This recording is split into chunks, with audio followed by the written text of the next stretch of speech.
Okay, so welcome back. It's my pleasure to introduce the next speaker, who is David Lang from OpenROV. He recently published a great book with the title Zero to Maker, where he tells his story about going from almost nothing to becoming a maker. Please give him a hand, David Lang.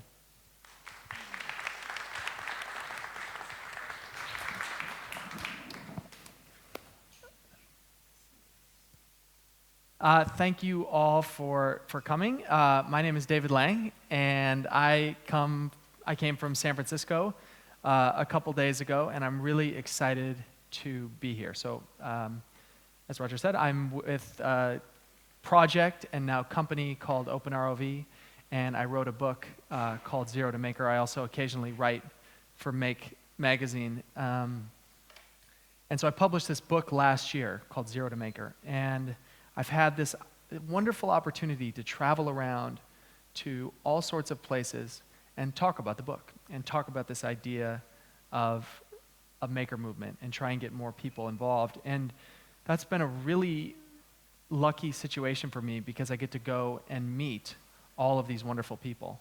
And I think you'll find, if you're new to this world, you'll find that over the next couple days that this is a group of people who really believe in possibility and are here for really great reasons. And that's rare in this world, and it's very cool to see that, not just in San Francisco where I'm from, but coming to these different places and finding these communities of people who believe similar things that I do.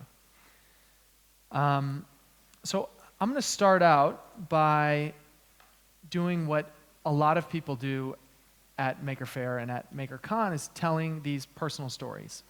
I think that's the right way to do it. But before I do that, I'm going to tell you a little bit about OpenROV, this underwater robot, because I have been guilty in the past of going through a whole presentation and not explaining what this underwater robot really does. And people are always, the first question always, well, what does it actually do? So this is an OpenROV right here. It's got a camera which sends back live video over a very, very thin tether. Normally it's much longer than this. I just grabbed a short one to fit in the suitcase. But it goes 100 meters depth. It's got lights, it's got lasers, it's got onboard batteries. It's got a BeagleBone miniature Linux computer in there, and then we've developed our own board that has an Atmel chip, and it runs Arduino, and it's controlling these 3 thrusters. So there's one on the top that helps it go up and down, and then 2 in the back that help it drive forward, left and right, all that stuff. So that's what an OpenROV is.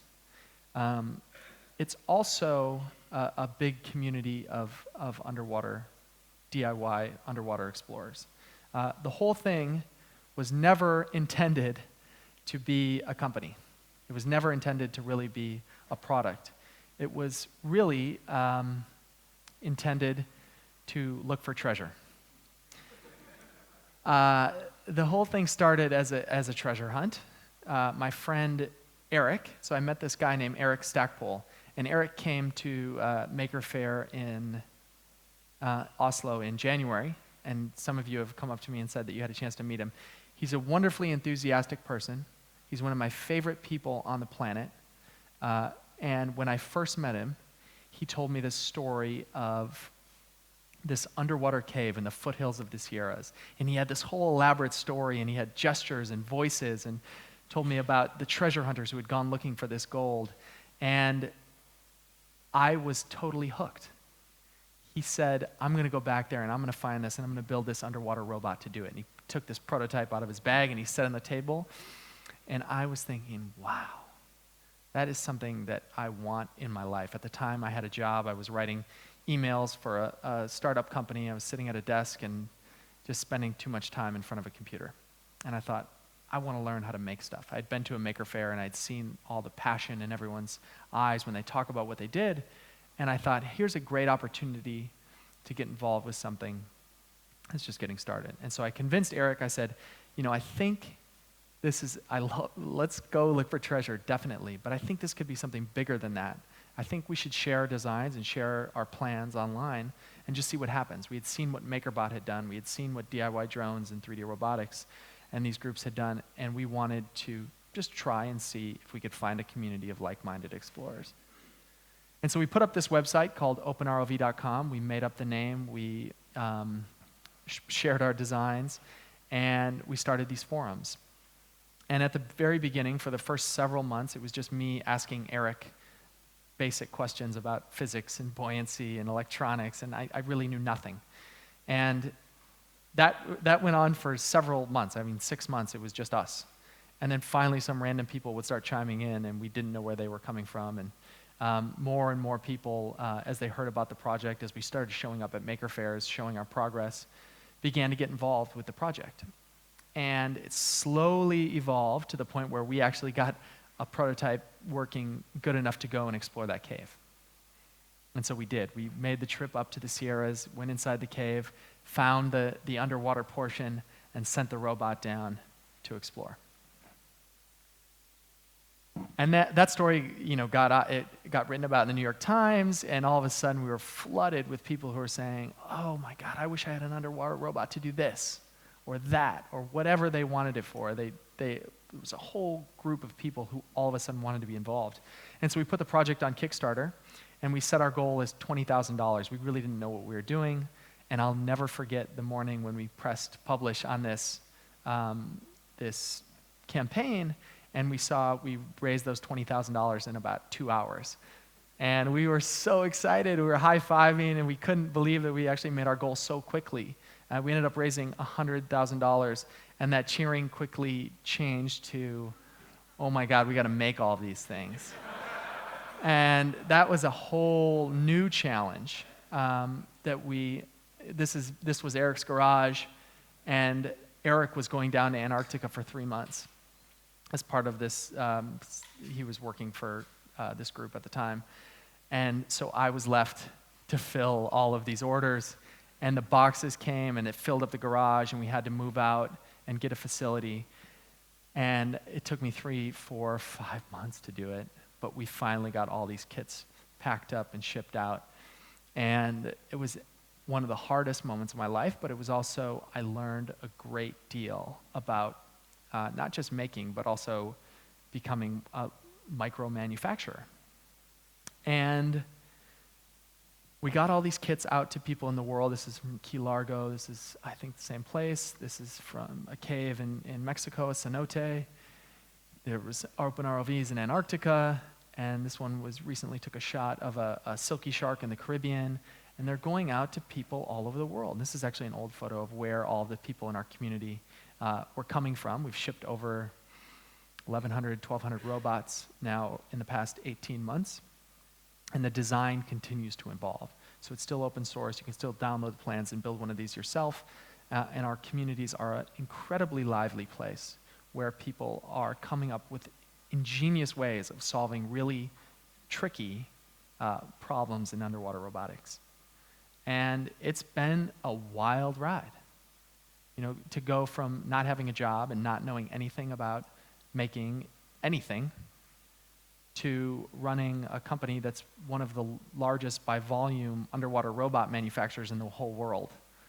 It's pretty wild in a span of 2.5 years. And, we've learned a lot. We've learned a great deal, not just about manufacturing, but about what this world can look like if we all have access to these tools. And a lot of people have come up to me and said, "Well, great, the maker movement, we can 3D print these little trinkets, but who cares? Why does that matter?"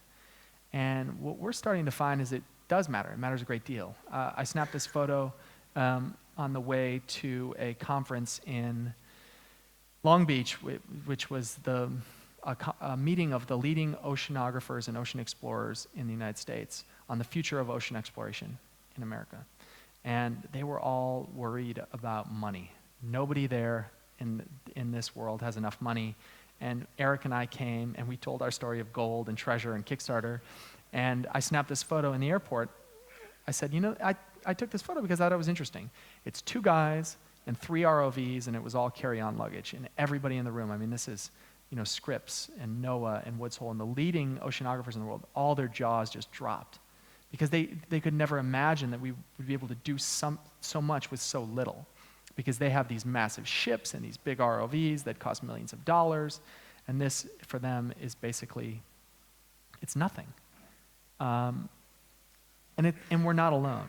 There are all sorts of people prototyping all sorts of tools. In oceanography, there's people making these autonomous boats and buoys and CTD devices, which is a device that's like that measures important information for ocean scientists. It's all happening.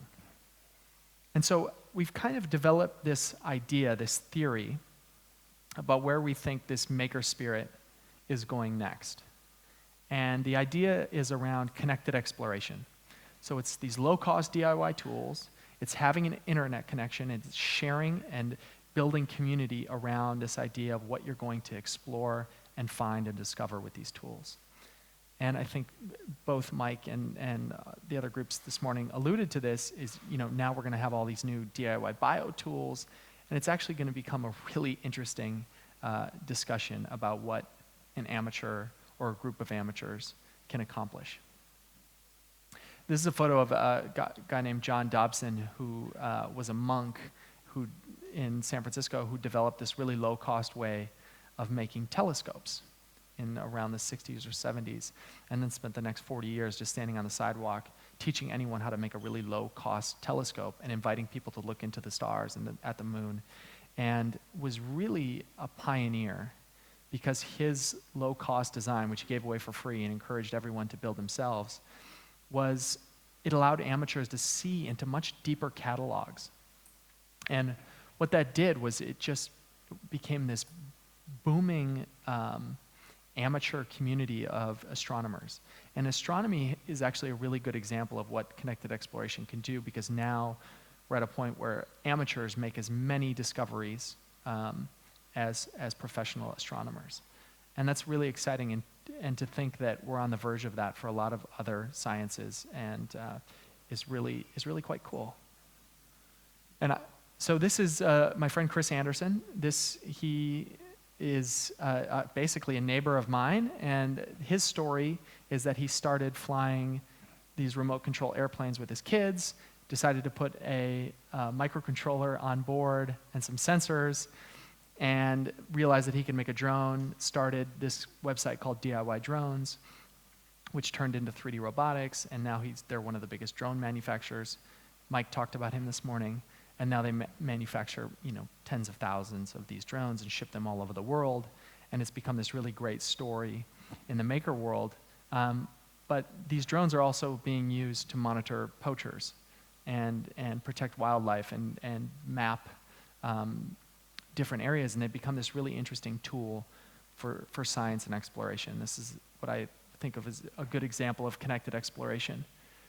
This is a group of guys who that garage is actually the same garage that I showed the photo of before, where Eric and I got started. Those are Eric's roommates. And these guys had the idea that, wow, all this power, this computing and these sensors are going into these cell phones. I think we can use this for something else. I think we can use these to make satellites. And these guys were actually in Make magazine at one point with a prototype of their micro phone sat that they made from an Android phone. And they all actually ended up leaving their jobs and started prototyping satellites in their garage, and now have a company that's worth, I think, $500 million. They make and manufacture these low-cost satellites. They've launched about 40 of these.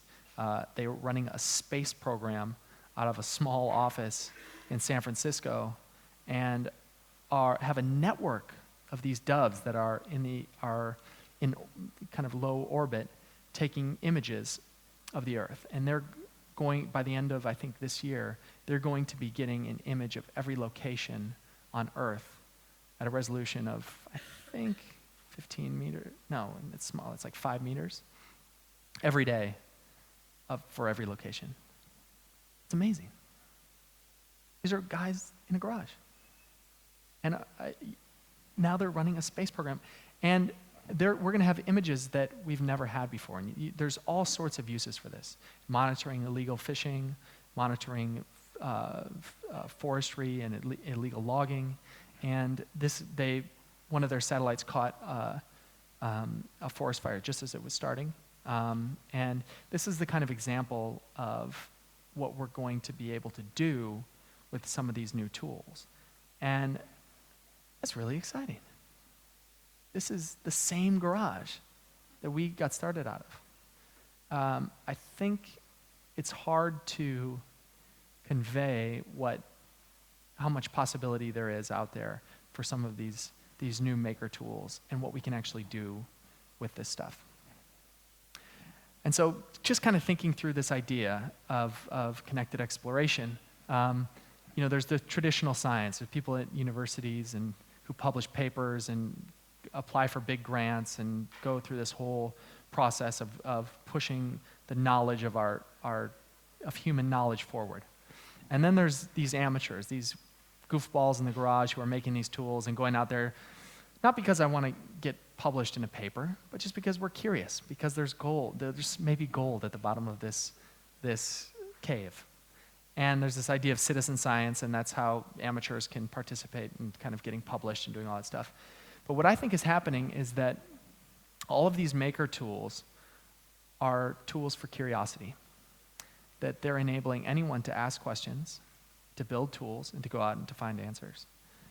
And I think it's going to be weird. I think it's going to be a really feral type of science, but I think it's going to be really exciting. And I think it's the same spirit that drove this maker movement, this curiosity, this urge to create, is going to expand into other places.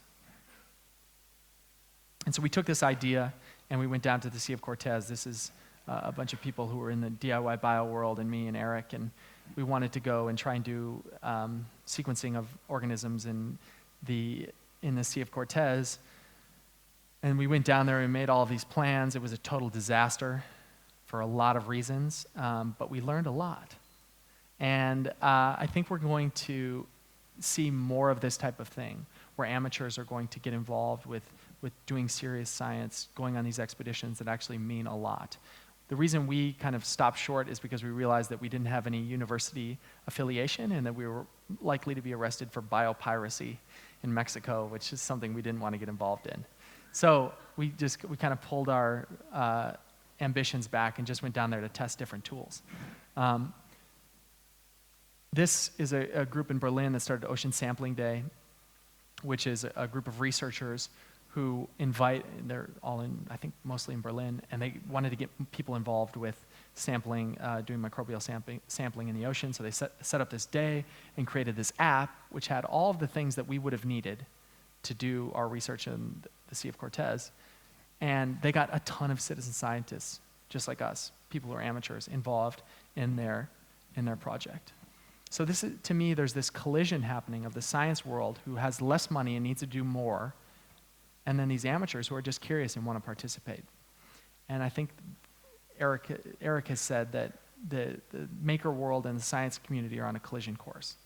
And these are the types of things that we're seeing. This is Ocean Networks Canada, where they need, I love this line, they're looking for a few 100,000 volunteers to help analyze deep sea videos. That is such an ambitious ask. But there's groups on Facebook where this woman, Katie, started this group where was sharing her scuba diving photos and asking people to help ID what she was seeing. And now I think they've got over 4,000 members in this Facebook group, but it's fantastic. If you have an image of anything underwater and you don't know what it is, you can post to this Facebook group and it'll be identified in minutes. It's fantastic. And this is an example of this kind of grassroots of people being interested and curious. And so we started this website about a few months ago called OpenExplorer. And what we wanted to do was take this same ethos, the same spirit of all the stuff we were making together and working on together, this whole kind of Fab Lab ethos, and apply that to what we're exploring and to what we're doing with these tools. And so that's what this website was. And as soon as we launched it, we've had over 100 expeditions. There's going to be some cool ones in Norway coming up. But it's really inspiring. I mean, there's people looking for these these sunken caves in northern Wales. There's shipwrecks in the Adriatic Sea. There's people looking, building native butterfly habitats in San Francisco, and looking for whatever they're going to find in the bottom of the Salton Sea in California. There's all sorts of wild things that we never would have imagined that ROVs or any of these maker tools would be good for. That's really cool. And I think that this, you know, what's happening with the maker movement is the seed. Mike talks about the forest, but this is the seed to a really interesting future where everyone, you know, can not only just create things, but also can go out and explore. And so I urge you to go out and check OpenExplorer.com and see some of these expeditions, because frankly, it's just really inspiring, and it's really cool, and it's really something that you guys can all get involved with. And the last thing I want to mention is that Christine is here, and she and Mats are going to be organizing a OpenROV workshop later. It's November 22nd is the first weekend. So it's over 2 weekends. And what we're going to do is have a group of people come together who want to build an ROV together. So everyone gets their own ROV, you get to build it, but you get to do it with a community of people. So if you get stuck on something, you can ask a question. But it's also a kind of a gathering of like minds, of people who want to get out and explore, who want to use some of these new tools and discover stuff. There's a question upstairs. It's in Norway. Yeah, it's at Mesh. So I'm sorry, I didn't say that. Yeah. And there's flyers in the back. So if you're interested in that, come find me, come find Christine at some time today, and we're happy to tell you more about that. And we're excited to welcome any and all of you to this community. That's it. Thank you.